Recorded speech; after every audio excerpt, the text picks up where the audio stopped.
putih, dan bawang merah. Pada zaman dahulu kala, terdapatlah satu keluarga kecil di suatu desa. Keluarga itu beranggotakan ayah, ibu, dan seorang anak yang cantik jelita. Anak yang cantik itu bernama Bawang Putih.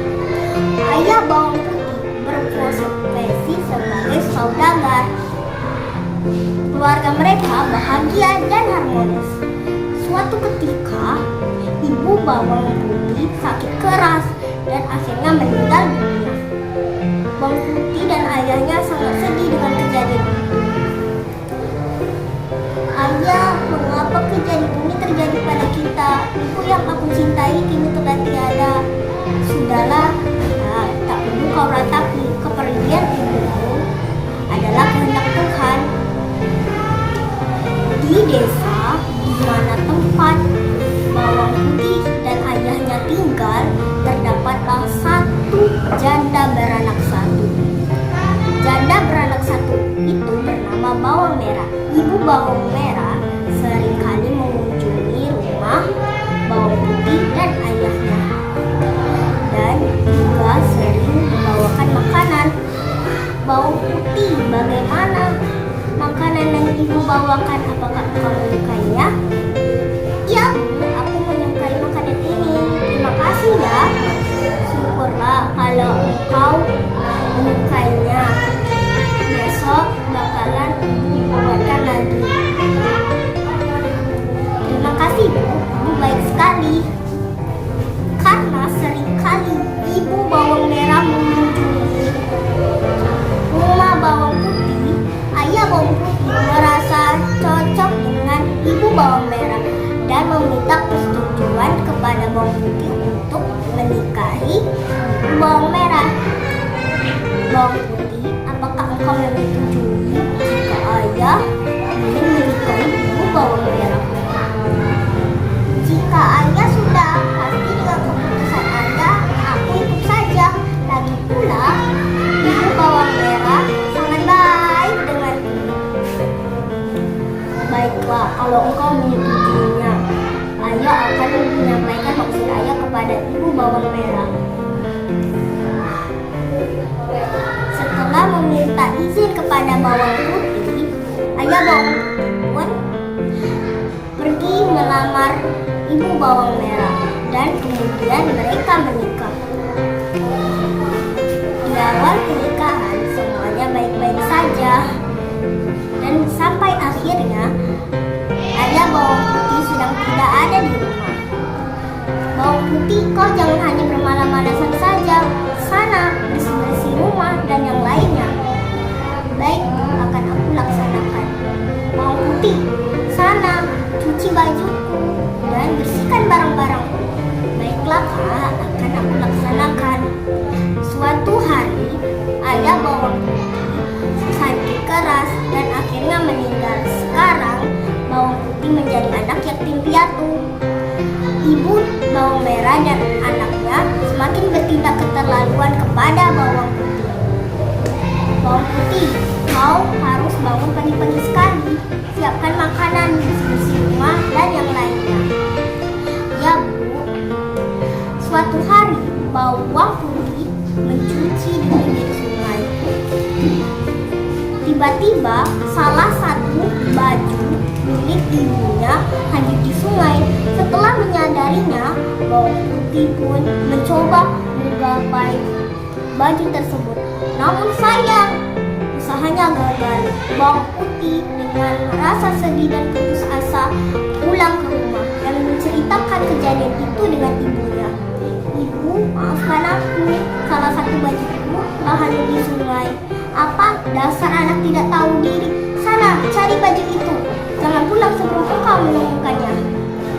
Dengan rasa sedih, Bawang Putih terpaksa menuruti perintah ibunya. Bawang Putih mencari di pinggir-pinggir sungai.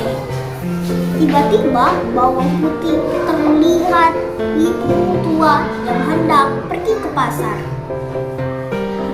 Maaf Bu, apakah ibu melihat baju hanyut di sekitar sungai ini? Oh, baju itu milikmu. Aku melihatnya hanyut beberapa saat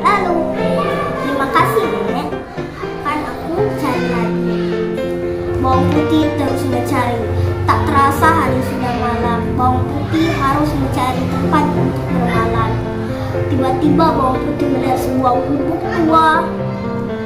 Tak tak tak. Apakah ada orang di dalam?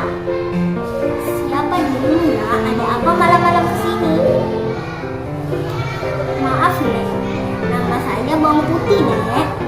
Saya sedang mencari baju ibu saya yang ada di sungai. Apakah saya boleh bermalam di sini? Oh, baju itu milikmu. Aku telah menyimpannya. Akan aku berikan kepadamu, tapi dengan satu syarat. Engkau harus menemani aku beberapa hari di sini. Baiklah Nek, akan aku turuti perintahmu. Asal aku bisa mendapatkan baju itu kembali. Beberapa hari kemudian. Nah, kau sudah menepati janjimu dan aku akan menepati janjiku. Ini baju milik ibu dirimu. Terima kasih Nek. Oh iya, aku punya satu hadiah untukmu. Ini, bawalah labu ini pulang. Terima kasih Nek. Dan bawang putih pun pulang dan memberikan baju itu kepada ibunya. Ibu, ini baju merah ibu. Terima kasih. Sana, pergilah. Baik Bu, aku beres-beres dulu. Ketika bawang putih membelah labu tersebut, ternyata di dalam labu pemberian nenek tersebut ada sebuah emas permata. Emas, emas. Ibu, aku mendapatkan emas. Mendengar suara bawang putih, ibu pun langsung merampas emas di tangan bawang putih.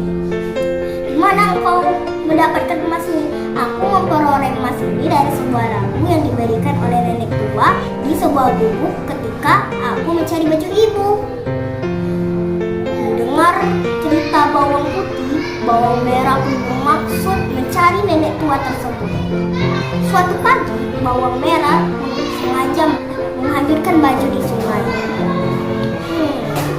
dan melakukan hal yang sama seperti bawang putih. Dan setelah bawang merah mencari, baju itu tidak ada. Tiba-tiba dia melihat seorang ibu tua yang hendak pergi ke pasar. Ibu, apakah ibu melihat baju yang hancur beberapa saat lalu? Oh, baju itu milikmu. Aku telah menyimpannya. Akan aku berikan kepadamu dengan satu syarat. Kau harus menemaniku beberapa hari di sini. Bawang merah pun menuruti kata ibu. Tapi selama di rumahnya ibu tua itu, bawang merah hanya bermalam-malasan saja. Hingga saat bawang merah hendak pulang. Ibu, mana imbalan untukku? Ya sudah, ambillah labu di belakang. Setelah mengambil labu itu, bawang merah pun bergegas pulang dan memanggil ibunya. Ibu bawang merah ingin bawang putih tidak tahu bahwa bawang merah juga mendapatkan labu. Lalu ibu bawang merah pun menyuruh bawang putih untuk mencuci baju ke sungai. Bawang putih, sana cuci baju di sungai. Baik ibu. Dengan tidak sabar, ibu bawang merah pun membelah labunya. Tapi bukannya emas permata, malah adanya seekor binatang ular yang amat besar dan juga amat berbisa. Ular itu terus menyerang ibu bawang merah dan putrinya, dan akhirnya mereka meninggal dunia. Tamat deh.